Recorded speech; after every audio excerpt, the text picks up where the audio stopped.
Hey guys, I know I haven't uploaded new videos for a while, and for those who followed my channel for so long, then I think I don't need to explain any further, but if you're new to the channel, then welcome. Today I decided to make Path to Nowhere video for this new sinner Dreya. I know her name seems weird, or I will call it funny, but who would expect a sinner with this name has a design as awesome as this? Although this Xenar has the same character design vibe as Nox, but honestly this design is really cool and I'm not even kidding. Now for the main question. What about her capability on the battlefield? Will she become as cool as she looks in the battlefield? In this video we will discuss about Dreya and her skill set, also whether you should pull her meta-wise. Of course, as always, pull any sinners you want. This is just a guide video, not a video to force you to pull a certain character just because it's meta. Dreya is an S-rank reticle. We start off with her traits. She has a unique trait which allows her to gain 1 point of mania whenever an allied sinner deals damage to the enemy who is carrying life loss effect, maxed out at 5 manias per second. When the mania value reaches 80 points, she will transform into corrosion phase, gaining an 8% increase in attack.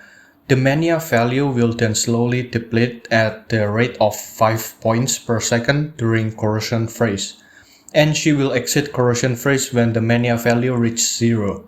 This means two things. Number 1, the lesser your opponents, the more time you need for Dreya to activate her corrosion phase.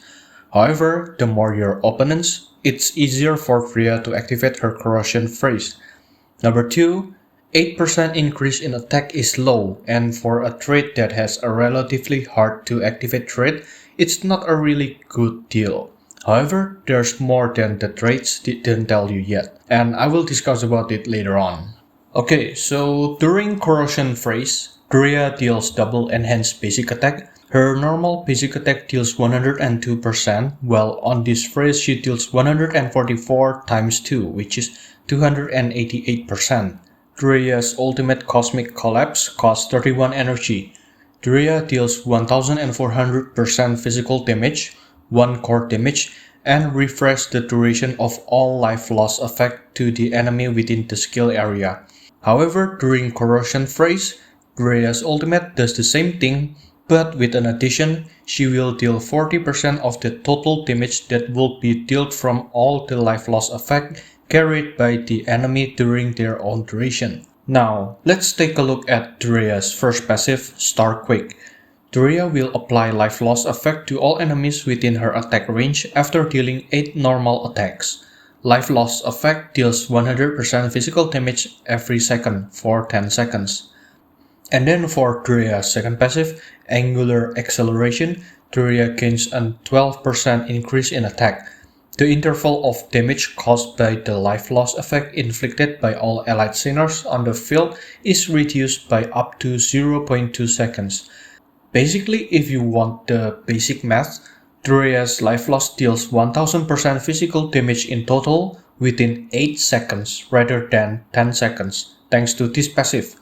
Dreya's second passive looks kinda meh, however, we're gonna discuss about her exclusive farm brand, and this is actually the scary part of Dreya, which might be the beginning of the life loss meta.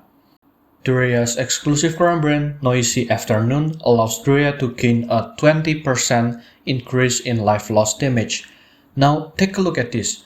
Dreya copies all life loss debuff effects, including the damage over time itself, carried by the enemy within the area. She then switched this skill to Coronal Storm. This skill can only be used twice per battle. So let me explain a few things first. In this exclusive farm brand, there are 2 phases. First phase is the copy phase, and the second phase is basically the paste, copy and paste exclusive farm brand. For the second phase, which is Coronal Storm, Dreya now apply all life loss debuff effect that previously copied by the normal phase to all enemies on the battlefield. She then switched to the normal phase. Basically, you copy one enemy with the most life loss debuffs, and then you apply the life loss effect to all enemies on the battlefield. Yep, all enemies on the field. Now, what's cool is that you can combo Dreya's ability with other characters, for example Sumire. Sumire also plays on life loss debuff, and you can also copy and paste Sumire's life loss effect using Dreya's exclusive Prime Brand, making Dreya's exclusive Prime Brand even stronger. If you want to see Dreya's full potential, I will pin a Bilibili link down below for Dreya and her team combo gameplay. Now, let's talk about whether you should pull Dreya or not. For the short answer, without a doubt, she's meta. However, if you want the long answer, then take a look at the radicals that we have now in global: Langley, Oak, and Summer. If we want to compare their damage output and capability with Dreya, then Dreya is definitely power creeping all of them by a mile. Dreya wins in every single category starting from damage per second, damage over time, ultimate damage, and range capability.